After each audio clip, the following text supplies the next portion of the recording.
I'll give you some advice. Here's some advice that really only I can give you. Here's my advice. If you ever ask somebody, can I jerk off in front of you? Just let me finish. Let me finish what I'm saying. Fuck. Okay. If you ever ask somebody, may I jerk off in front of you? And they say yes. Just say, are you sure? That's the first part. And then if they say yes, just don't fucking do it. Just don't do it.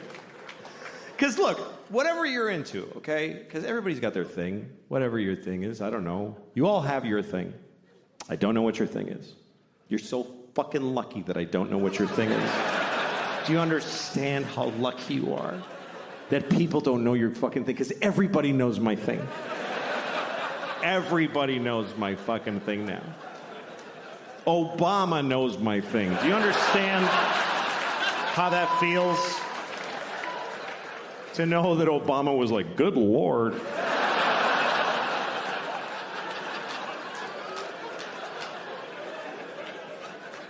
Everybody in the world knows my thing. I got on an airplane in Italy. This little kid was like, Mama, that's the guy who jacked off in front of the people.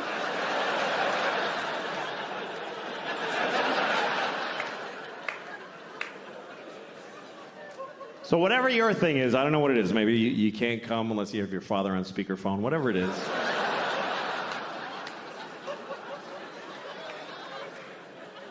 If you want to do it with somebody else, you need to ask first. But if they say yes, you still don't get to just go, woo, and charge ahead. You got to check in often. I guess that's what I would say. Check in. Because it's not always clear how people feel. Like, men are taught to make sure the woman is okay. But the thing is, women know how to seem okay when they're not okay. So you can't just look at her face and be like, yeah, her eyes are dry, we're fine, let's just keep going. You got to check in. Because communication during sex can be very confusing. Like, sometimes you're with a woman, you're having sex, she's making noises. She's going like, ooh, ah. And you're like, oh, she loves it. Not necessarily. Sometimes they're making those noises just to get through it. Because it's easier to go, ooh, than to say, I hate how you fuck me. Honestly, it's awful. So she goes, ooh, baby. It's kind of like a Negro spiritual. It's sort of similar. So to assume that she likes it is like if they heard slaves singing in the fields and you're like, hey, they're having a great time out there.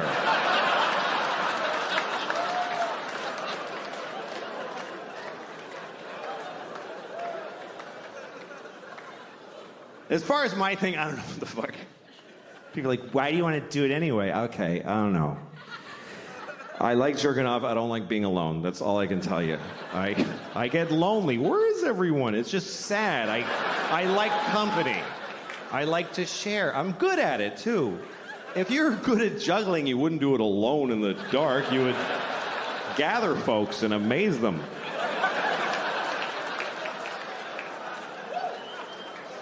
That's what I'm talking about. I used to date a woman who was a vegan, so I had to fuck her with my dick substitute. And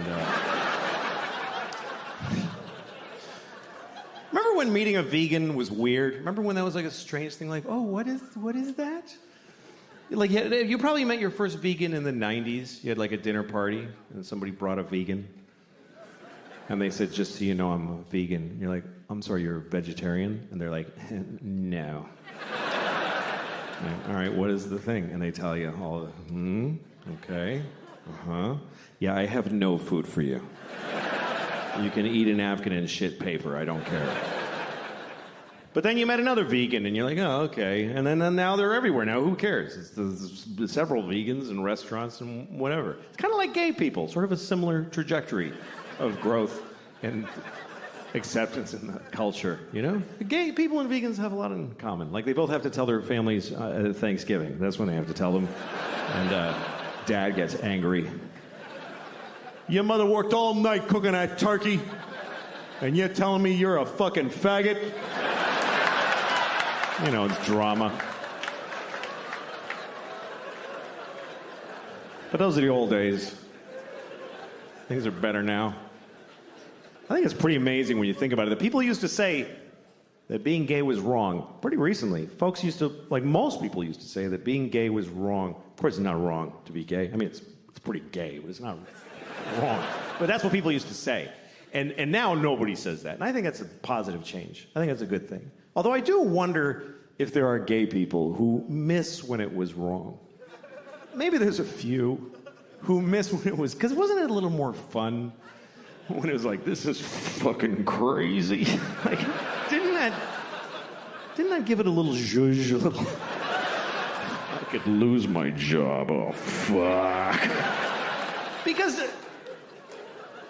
now they're like everybody else, which is great, and they can get married, that's terrific, but is that fun to fuck your husband at your house? Wasn't it more fun to be in an old nightclub at 4 a.m, like, I'm breaking my mother's heart? Oh, yeah. I don't know. I don't even mean just gay people. Just some people like when sex is a little fucked up, you know? Some people like when sex is a little fucked up. All right. No. All right, you want to talk about it? Should we talk about it? Yeah, all right. I don't mind talking about it. Okay. Fuck your mom. We're almost done. You're doing great. This is important to me. You ever look at your mom and go like, Mom, how many dicks? Just how many? I lost my mom, so those are the things I don't know, so I'm curious. I don't feel like a lot of dudes fuck my mom. Not because she's like pure, because I don't think so. But I hope it was as many as she wanted. That's what I hope. I hope she got all the dicks she ever dreamed of, because I loved her. I hope at the end my mom was like, that was plenty of dicks.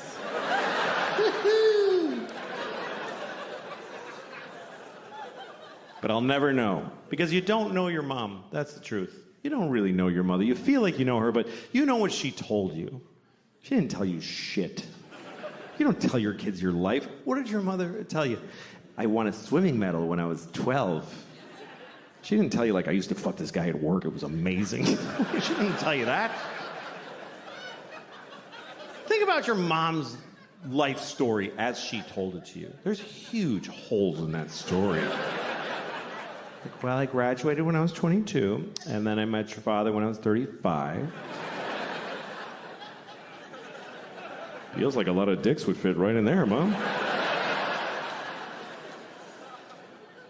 You know those movies where a mother and a daughter switch bodies? You ever seen a movie like this? It's always like Freaky Friday, some Disney comedy where a mother and a daughter switch bodies, and then they're like, whoa! Then they have to water ski and be in a rock band together. And then they switch back and they know each other better. That's the formula. I think they should make another one of those movies. But it should be about a mother who switches bodies with her son. But it's not a comedy, it's a drama. Like a medical affliction. They're upset the whole time. She's in the bathroom in the morning. I'm holding my son's penis. It's confusing. And her son is in her body. He's like, I don't want to be my mommy anymore. I don't like how it feels.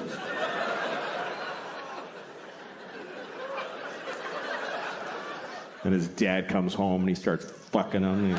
Oh, God. What's happening now? I don't like this. But I don't want to say no to my dad.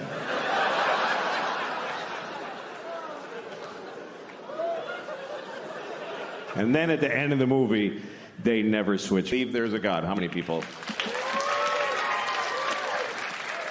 All right, it's about 30 out of 1,400. That's nice. That's nice. That shit's over. It's just fucking over.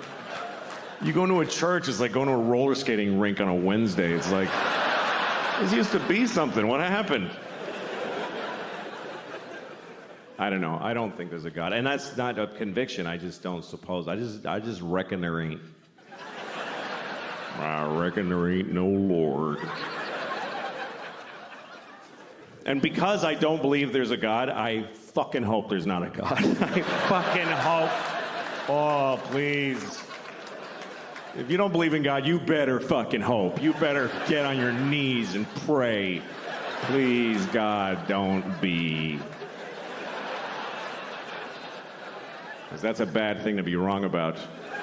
That's a bad wrong. You're an atheist your whole life and you die and you're like, oh, fuck. Oh, you're shitting with a beard and everything. Fuck.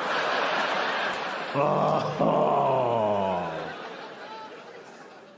Yeah, I'm going. Yep. Being wrong the other way is not a big problem. If you believe in God and you're wrong, you don't really have a problem. It gives you a little comfort during your stupid life. And then at the end, you're just seriously disappointed for like a second. It's the last feeling you get to have. You die, you're like, nothing? Seriously, nothing? Yeah, just get in the dumpster, sorry. Sorry, you're just garbage now. I mean, if you don't believe in God, that's what you believe, that when you die, you're just garbage. You are your family's newest garbage. My mom died last year, and we asked her, like, what do you want? Like, before she died, we didn't ask her, Mom! Mom! Fuck! I asked my mom what she wanted us to do with her body, and she said, just burn it. That's what she said. Burn it. What, in the yard with leaves? What the fuck? She didn't want a funeral, no pageantry, nothing. So she booked it herself. That was her last act as an American consumer. She went online with a credit card, and she booked her own cremation. It's true. At a place called Boston Crematorium. Just this place that burns bums and dogs all day, and they just folded my mom and did a workload. We didn't even know, just this guy showed up. I'm here for you, Ma. All right, Sully, she's in there. And he went in there to prepare her. My sisters are waiting in the hall, and he was in there for a while. I didn't say anything. I'm just saying he was in there with my mom for a long time. That's all I'm saying. And also that I was worried he was fucking my dead mother.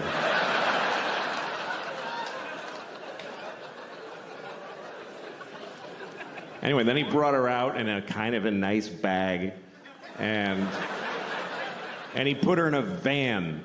Just his van. It was like a 98 Ford Windstar with a bottle of red Gatorade rolling around in the back. It's the last time I saw my mom. It's what she wanted.